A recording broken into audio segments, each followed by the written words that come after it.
बहुत समय पहले की बात है। पुराने चाइना के नॉर्थ प्रोविंस में 3 मॉन्क रहा करते थे। उनका नाम किसी को नहीं पता था, क्योंकि उन्होंने कभी अपने बारे में कुछ बताया ही नहीं। उन्होंने कभी किसी बात का जवाब नहीं दिया। चीन में बस उन्हें हंसते हुए भिक्षुओं के नाम से जाना जाता था। वे तीनों सिर्फ एक ही काम करते थे।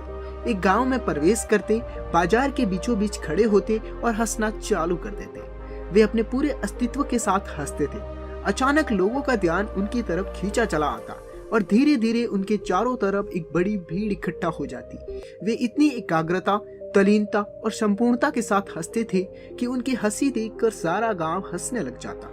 जब वो पूरा गांव हंसी के समुद्र में डूब जाता तो वे दूसरे गांव चले जाते। वे ना तो कुछ बोलते थे, ना ही कुछ उपदेश देते और ना ही कुछ शिक्षा। वे जहां भी जाते अपनी हंसी से एक ऐसा माहौल बना देते कि लोग सारे दुख दर्द भूलकर बस हंसने लग जाते। धीरे धीरे चाइना के लोग उन्हें बहुत प्यार करने लगे और वे पूरे चाइना में फेमस होते गए 3 लाफिंग मॉन्क के नाम से। चाइना के लोग उन्हें प्यार करते, उनका सम्मान करते। इससे पहले और उनके बाद कभी भी किसी ने इस तरह से प्रसार नहीं किया कि जीवन एक हंसी होना चाहिए और कुछ नहीं। वे विशेष रूप से किसी पर नहीं हंसते थे। वे बस हंसते थे जैसे कि उन्होंने ईश्वर के मजाक को समझ लिया हो और उन्होंने एक शब्द का उपयोग किए बिना पूरे चाइना में इतना आनंद फैला दिया जितना आज से पहले किसी ने ना फैलाया हो। लोग उनका नाम पूछते लेकिन वे बस हंसते, तो उनका नाम बन गया 3 हंसते हुए भिक्षुक, 3 लाफिंग मॉन्क। पूरे चाइना में घूम घूम कर लोगों को हंसाते हुए समय के साथ वो बूढ़े हो गए और एक रात जब वे एक गांव में ठहरे हुए थे तो उन तीनों में से एक भिक्षुक की मौत हो गई। पूरा गांव दंग रह गया। पूरा गांव बहुत ही ज्यादा उम्मीद कर रहा था, क्योंकि उन्हें लगता था कि जब उनमें से एक की मृत्यु हुई होगी तो बाकी 2 जरूर रोएंगे और ये देखने लायक होगा, क्योंकि किसी ने कभी भी इन तीनों को रोते हुए नहीं देखा था। जब सुबह हुई तो पूरा गांव इकट्ठा हुआ, लेकिन दोनों भिक्षुक तीसरे के लाश के पास खड़े होकर जोर जोर से हंस रहे थे। ऐसी हंसी जैसी उन्होंने आज से पहले कभी ना हंसी हो। गांव के कुछ बड़े बुजुर्गों ने उन्हें समझाने की कोशिश की कि ये आपका साथी था और इसकी मृत्यु पर आपको हंसना नहीं चाहिए। तब पहली बार उन भिक्षुओं ने लोगों से बात की और कहा, हम हंस रहे हैं क्योंकि ये आदमी जीत गया। हम हमेशा ये सोचते थे कि पहले कौन मरेगा, लेकिन इस आदमी ने पहले मरकर हमें हरा दिया।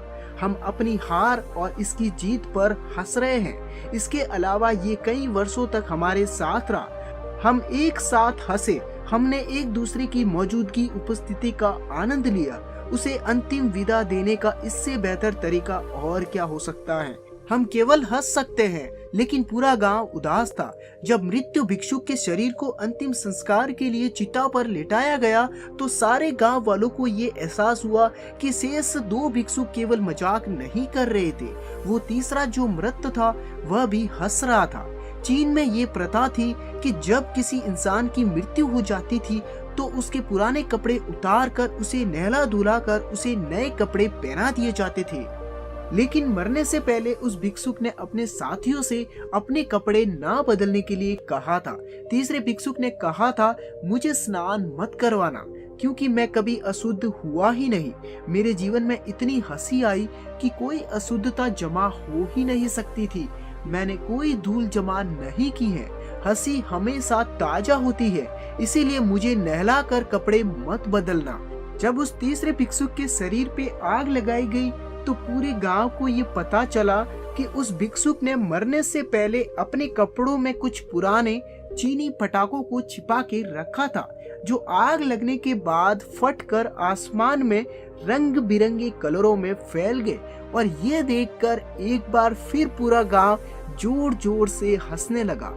तो इस तरह से वो तीसरा मॉन्क मरने के बाद में भी सारे गांव वालों को हंसा गया। और ये देखकर शेष दोनों भिक्षुओं ने कहा, चालाक आदमी, तुम मर चुके हो, लेकिन तुमने हमें एक बार फिर हरा दिया। तुम्हारे द्वारा गांव वालों के चेहरे पर पैदा की गई ये हंसी आखिरी हंसी थी।